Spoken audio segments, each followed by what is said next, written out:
Ok les gars, c'est qui a pas tiré la chasse encore là? Non. Donc personne. Ok. Salut, bienvenue dans cette nouvelle vidéo. Aujourd'hui, je vais te montrer comment j'ai réalisé cet effet de clonage que tu viens de voir juste avant. Alors, ça se passera sur After Effects. Mais avant de se lancer sur ce logiciel, il faut que tu prépares bien tes plans. Je vais te montrer du coup ce qu'il faut que tu fasses dans la première étape d'abord, qu'est le tournage. Let's go!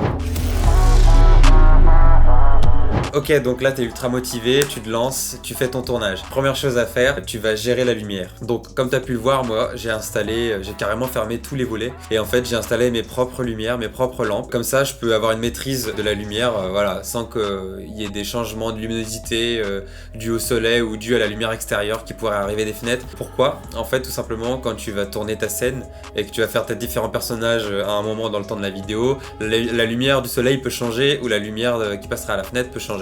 Et après ça se verra, quand tu vas découper, tu vas faire tes masques et que tu vas séparer tes personnages, ça se verra. Donc tu vas devoir encore corriger l'intensité, l'exposition, enfin bref. Donc il vaut mieux dès le début que tu prépares le coup et que tu fermes tous tes volets comme moi, hein, je me suis pas embêté, et tu mets ta propre lumière, comme ça t'auras pas trop de changements dans les ombres. Deuxième chose, lors de ton tournage, tu vas faire un plan fixe, donc pour ça tu vas utiliser un trépied. Donc tu vas placer ta caméra sur un trépied, tu vas cadrer ton plan. Hop, tu fais tes réglages et une fois que tu as tout fait tes réglages, t'y touches plus. Tu appuies sur le bouton enregistrer et t'y touches plus. C'est parti, ça va tourner. Et là, du coup, tu joues chaque personnage tout seul dans la pièce, à un endroit différent de la pièce. Tu peux aussi, lors du tournage, penser à filmer la scène ou à laisser tourner la scène sans qu'il y ait personne à l'image. Ça t'aidera après en post-production parce que c'est ça que tu utiliseras comme background que tu mettras tout en bas. Ou il y a une autre méthode que moi je vais utiliser, je vais tout simplement geler l'image. Tu verras dans l'étape juste après comment ça marche. Et donc voilà, c'est bon, tu as fait ton tournage, tu as tes rushs qui sont nickel. Et ben c'est parti, on passe sur After Effects. Ok, maintenant on est sur After Effects. Donc comme je disais aussi, je vais prendre une partie de mes vidéos où je n'apparais pas du tout à l'image. Vous prenez votre plan et vous gelez l'image. En fait ça va vous permettre d'avoir un plan de toute la scène sans vous, que vous mettez en background.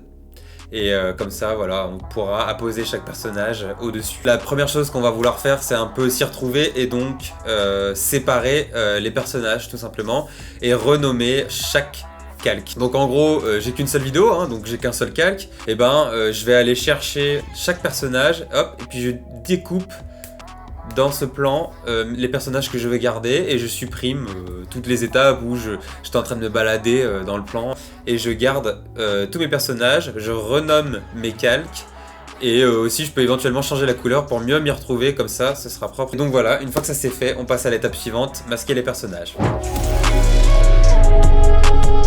Ok, donc là on a deux méthodes pour en gros séparer, masquer nos personnages. Soit vous utilisez les masques de After Effects, vous pouvez l'utiliser sur les personnages en fait qui sont vraiment pas les uns devant les autres. Par exemple, s'il y a des personnages où c'est pas trop chiant, il n'y a pas besoin de trop détourer, qui sont dans le fond par exemple, au fond de la pièce, et voilà, ils sont pas trop chiants à détourer, ils sont pas devant les autres personnages.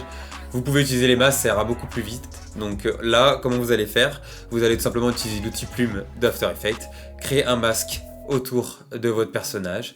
Et une fois que c'est fait, vous placez votre personnage, voilà, et vous mettez aussi un adoucissement sur les masques pour que ce soit au plus clean possible, quoi. Ça, c'est la première méthode avec les masques. Je l'ai fait pour certains personnages.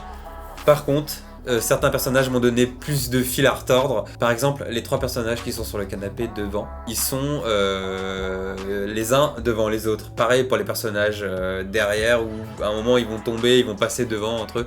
Donc ça devient compliqué, après c'est vraiment d'image par image. Mais là du coup je conseille d'utiliser l'outil rotopinceau. Donc vous allez chercher l'outil rotopinceau en haut à gauche. Vous double-cliquez sur votre plan au milieu et là vous arrivez dans une seconde fenêtre et dans cette fenêtre là vous allez pouvoir utiliser l'outil rotopinceau et décider de masquer chaque personnage indépendamment des autres. Là vous avez un masquage assez précis avec le rotopinceau, donc du coup vous pourrez avoir un peu plus de précision quand les personnages sont les uns devant les autres, et ça c'est top. N'hésitez pas à ajouter un flou de mouvement du masque et un petit adoucissement aussi au niveau du masque dans les paramètres du rotopinceau. Voilà.